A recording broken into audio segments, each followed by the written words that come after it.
شو هذا شيء سلي حوما بس فين بديتو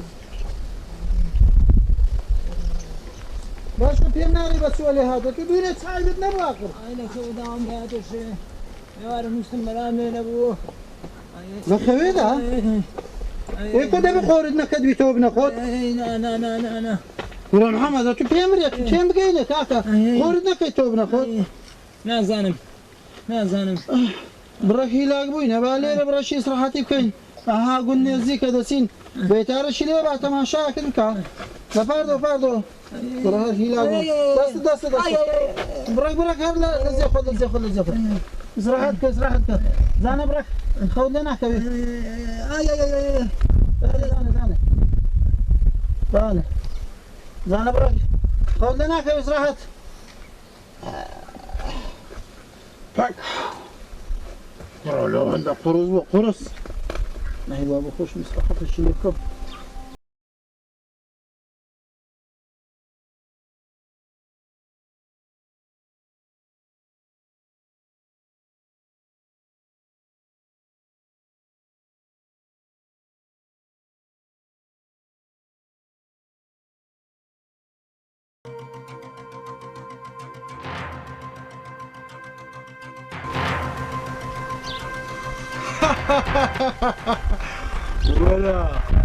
ولا دريتني بارشكاي ولا ودي بيتاجك يوا انا من لبو تساعدك اموا بزانا كوتا على خرشت دبام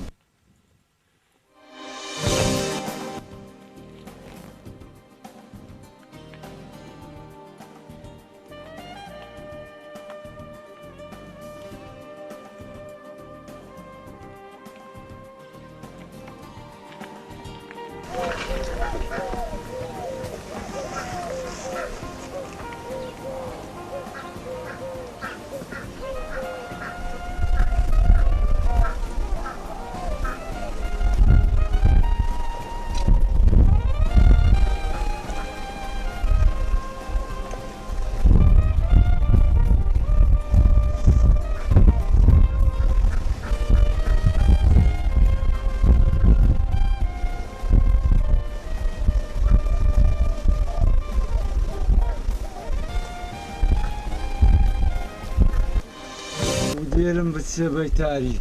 دو زبرو لقندي بجير غبزانة شويتاي كردي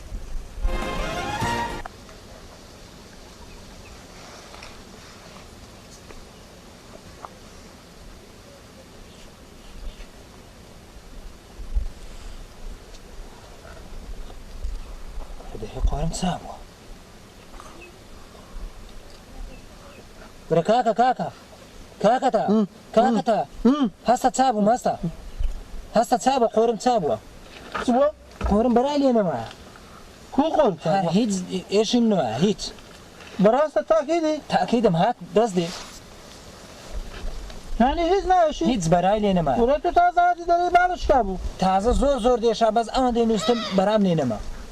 ما شاء الله عملواتي نيرا خو ما ليك خو زور اتزايب وشتيوام نديتي بعياتي والله ديار اخوي قالوا لي الشفاء له هنا يعني نسينا بيتاري نا بيتاري تسي متسرقكم بقلبي دهات وراس برام لينا ما اخر محمد امل لو ان رادي سافر ناكل بمولا قرزموني وري ما بريا استا برايلي انا معاه ديار اخوي الشفاء نادي دبروا ما دام بابتشينو وده بابتشينو فر يا الله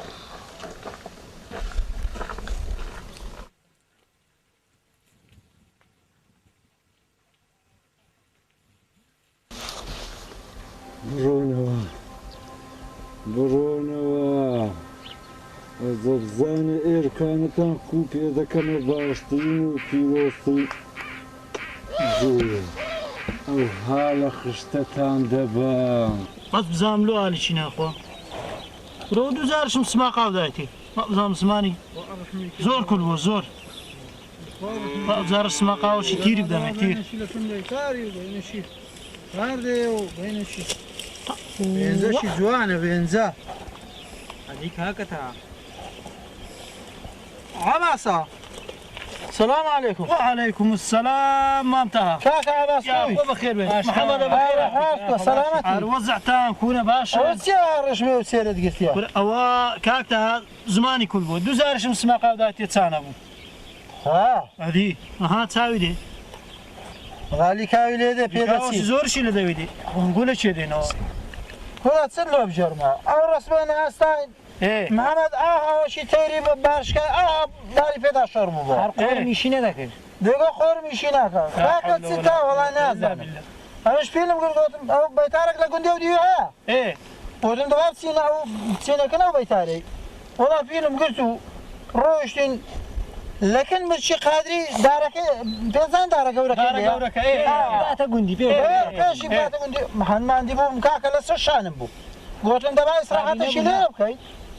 ما برشي فاردينا اتوش برك استراحة شي باش كم جانا كي هون دبي. إيه. والله او مدريش كردو بخوش برك لي راكشام خو مالك. ما شاء الله. ما زعما ما زاد سندي خو مالك والله وقت شي بانجي كدم تا قلتم تشيو تقوما والله قلت يوم خش برام لنا هر برام لنما استا هیچ ما شاء الله. ما چی زور کمی نوستم انا قلت نسي لو كان بيتاري قلت نا والله براي وين ما. براي وين ما زاران زور زبن دارك إنه. لا من دارك سيبرا شي خوش يا ابو مجدون نستنو خوي قورا الشفاء لو عندنا والله داری پیش بگیرم أنا بزاب لقدي هذا بين. كم تشي قادري اماش خوش فلو ناردي. لو عند الراس قراينه اتو تشيش نبو لا والله بس تاش كون من اوداني بي عربي كاكا ايشنا انا خمن بودم قابسينا كم بيتاري وحفتش لكم بيتاري بكيو كيما هو خوارح مقدر والله خو حافظ حافظ تاني باش تساوي.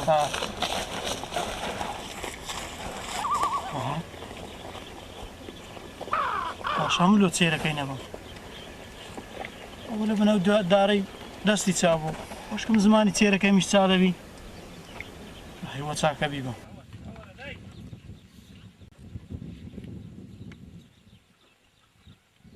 او داران او دار ما تاع هذه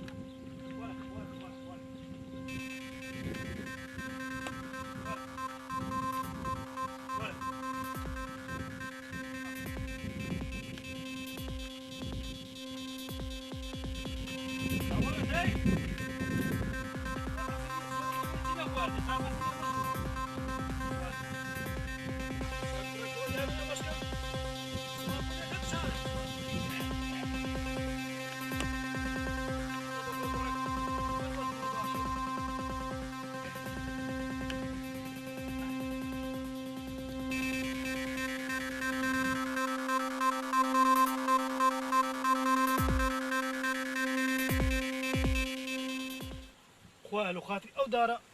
برنورو بركتي شفاء او زمان ابنيري هذه كاكا بركتها اجا بركه نبيكم محمد لقوندي راه بستكم بيتاري علي رخوي ليكتو دستي تسابو واي بخوا مش بشتم برك دشي وابزام بشتي خون بيبدم باش هذه كاكا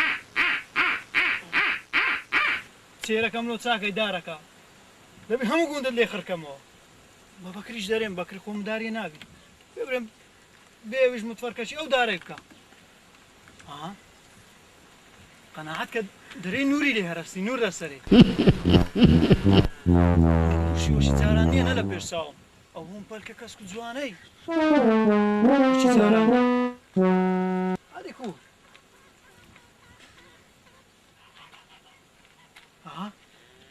بقرآن دستي بلا وريني كرت والله شرات سم خرج قندي تيبقين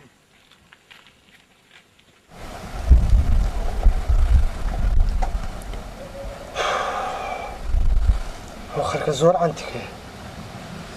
باش دار شي دار والله فران نخوش ساكر دو فران سيري ساكر دو فران قز بعد علي بوشو بنداري لي بارده وتسابو باش اخوك لو بينا كدو اخر دار شي خوا نخوش ساكر دو الشيطان يشي سيادي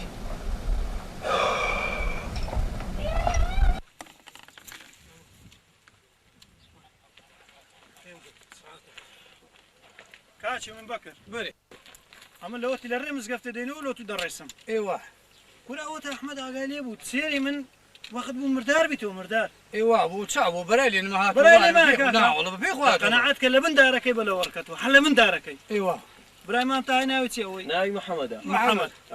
كاكا دسي بيدا شربو ما انت باس كر قلت هر بيدا شربو اوها لا بشتم كردي برديت ما يندري تمام بيبات بيتاري ايوا هلا من دارك خيدك ابو براي لينما اذا برو كاكا تو من دار نبي وني كاكا احمد كاكا من دارنا نمشي كاك بك كعباسيا قصدك ادوش بيلي من دار عم بقرا راس برو يندري اي كاكا خو براششان نايب مدري نايم متو ورنا ربنا كرد دوب يلقي فقرات نادم لسكري باردك مو بيش اخو مدام راس لو ويندري كاتشي خو من دارنا انا كاين هو بيد سراد بين برامبرشنا برو أنا ما بسم لابد بوركو حريق خنينم أجاب ما أو دارة ساكا أو دارة بيلوزة بزام صدقة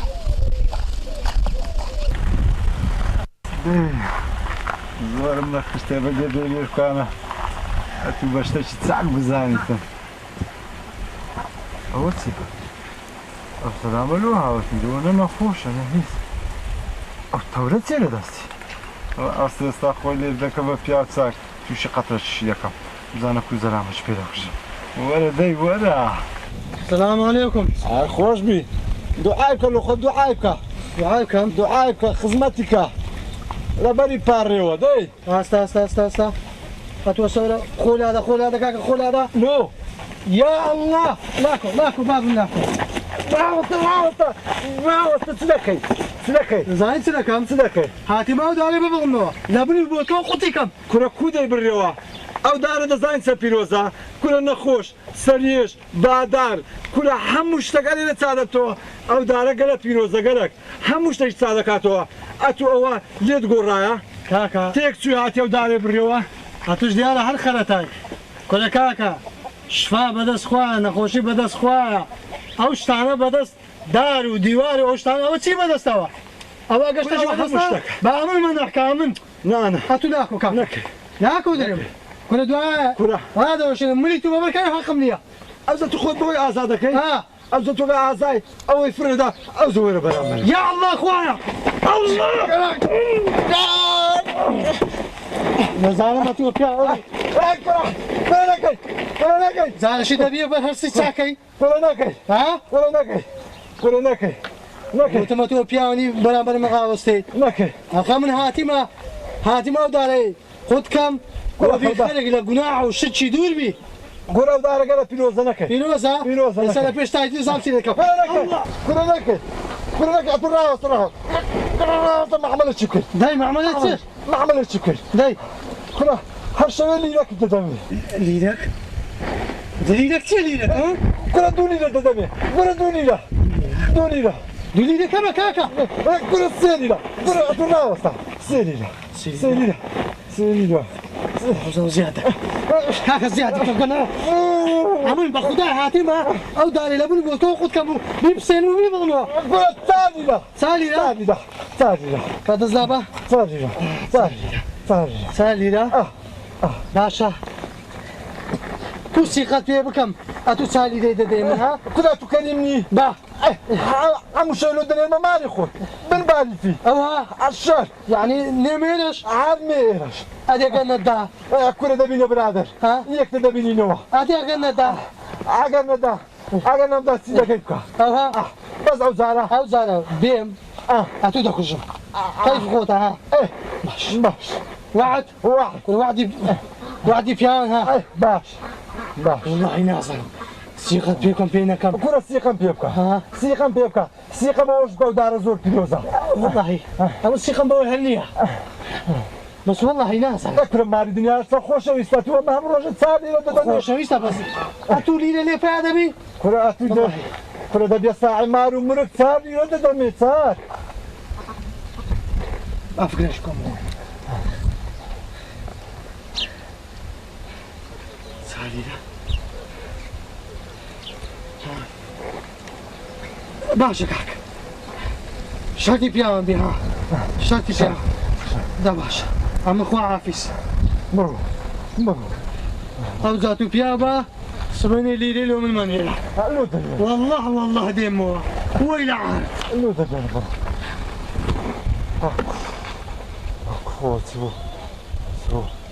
ئەو جارەش لە خشتم برد بە ماری دنیایە ئەو جارەش بە خشتم برد لە ماری دنیایە ئەوە چ بوو؟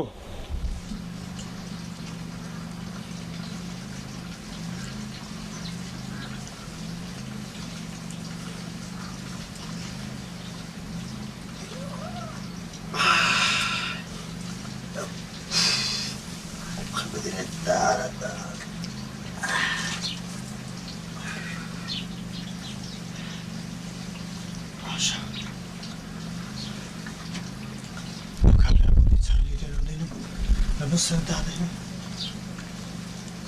كا وحسو يعني وحقق القرآن اليوم نيني دبي بيرجو يدار قد كم من يقد كم وش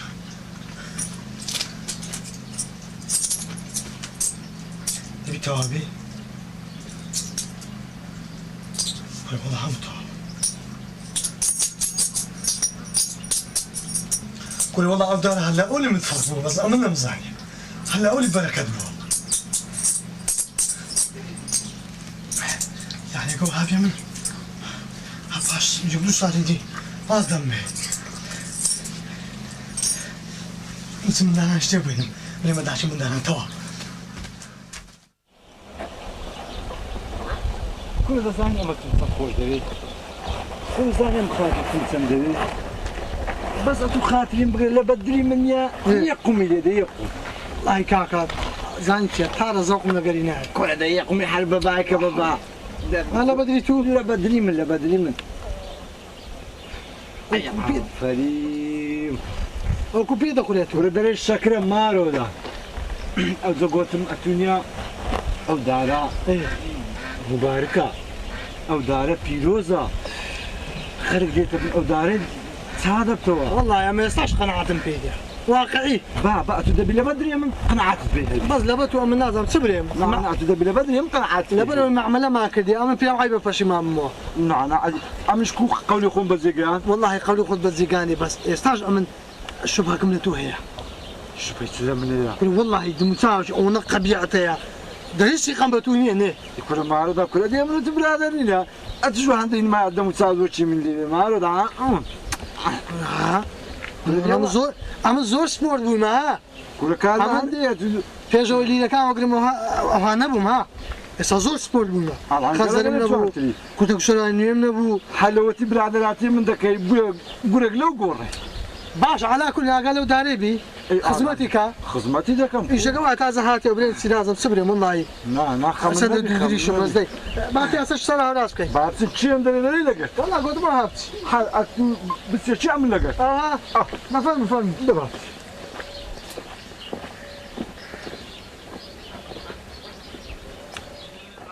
بري رينغو خو استابي شنو فايزه ونيا اي والله بيش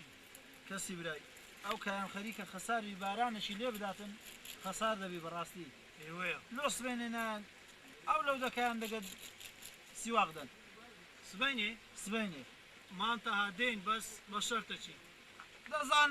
ده زانم السردار يسور ده كم خمد نبي طاو خمد نبي رازك عباس هذه عباسية بكر نسي فرتو فيران ببيني ولا ما انتهى سبين دي لقى سمعاتي بي لقى خود بي هنا فير خود زيني وش بكر اخر بي هنا من لقى تو مثلا بي هنا زي هنا لا لا خمن ما انا اقول لنوج السمنيات نولي ناقرن بستو اري والله راس قولي او بمري بس بير عقل النبي اري عباس بري اري سيركة النزا بخواي زا اقول كشي ماشي هنا باشا الحمد لله والله عباس وش خويتي خو لو زاران باغشترا ودام نابو تساقو بملي دابينو باشا والله يتساك لو تي برديت ما بن او داري ويتو تقول براي وين ما او داري امني بير او داري تو تساكر دو وركو سبيني خو بزر مكان نورانا كاش كعكا خمتان النبي ان شاء الله السلام عليكم وعليكم السلام ورحمه الله بخير بك هكذا لا فتاكا ركويته الان والله طماخه باجر ولا بين شي لقرمان دانشا والله والله سيبها لاقيش من طاقه منيح ولا كاكا بدعاء كاكا بدعاء بخير سيخا أري ما انتهى جماعات بري دبي كريم خزينة نيدي بتوا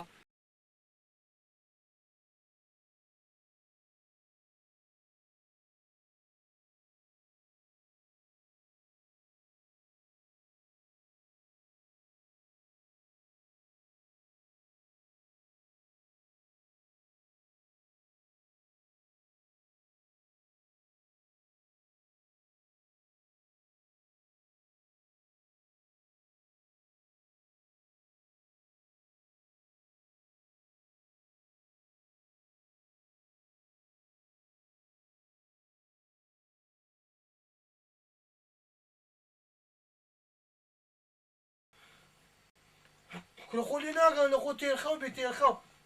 أو داك قوتي بوغاسكا لينا نبرديا دابي والله نبرديا والله نبرديا نبرديا داك تازن هيدك يجديرو ميدي بينا بنا دوستي عبد صاحب أتشي بديتي ها أتو هستا بريدا هم كدينا هني ده خدي وخدي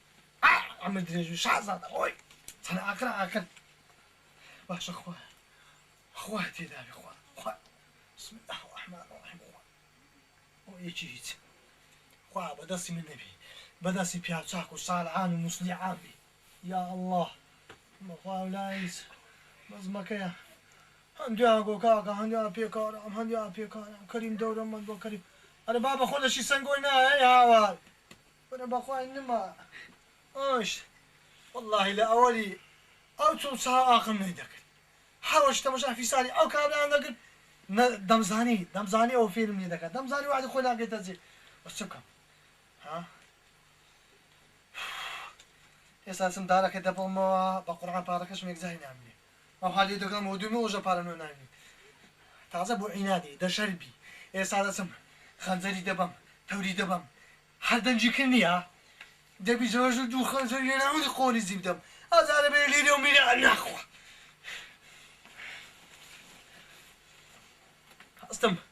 استم بتاعتم ما فوتا بخواي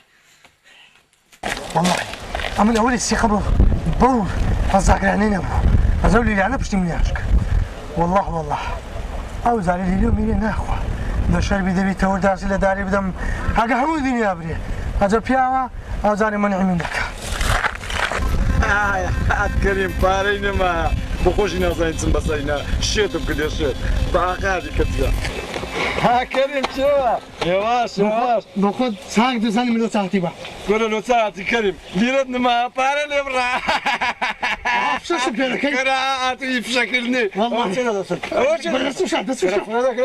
والله دمزاني اولي بياون ابوي بس هذا من الرسيقه ما توكل قراءته بياوي من لما من كريم بكشوا كله هاتوا بيني عملتنا عادي ده دفعه ودقنياي بس نكتوجم يساش شوف هذاك كره كريم فاو طاقة النماء وقوة من النماء بانات خنشونم كريم ولا لاكو بقران نزالي سيا تذكر انت ما بالخنزره كره عدت ساعته كره توت من لما من يتو تذكر كره توت كره بريتوبا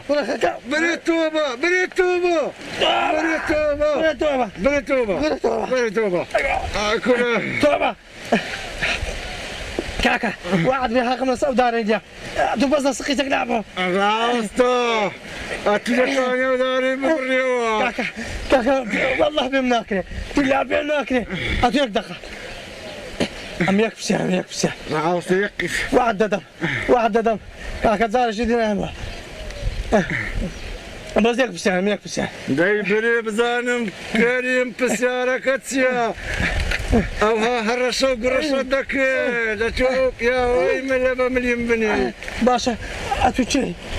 ها امين لو نازان يا منشيما نبا خوينا ناس كريم اولوش اللي ندور دك الدزاني نور نازان يا الشيطان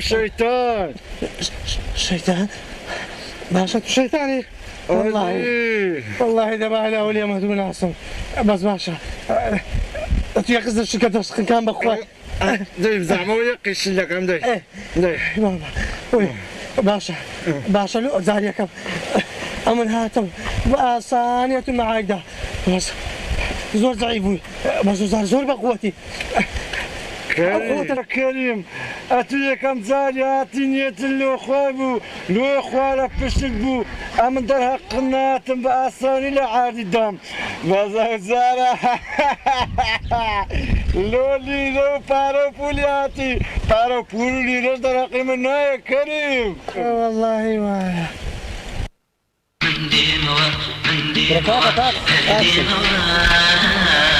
كريم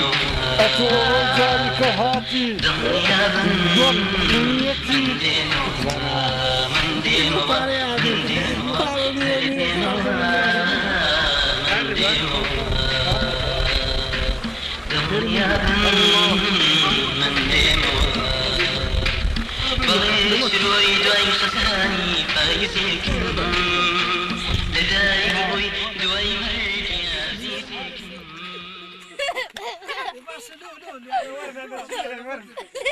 بس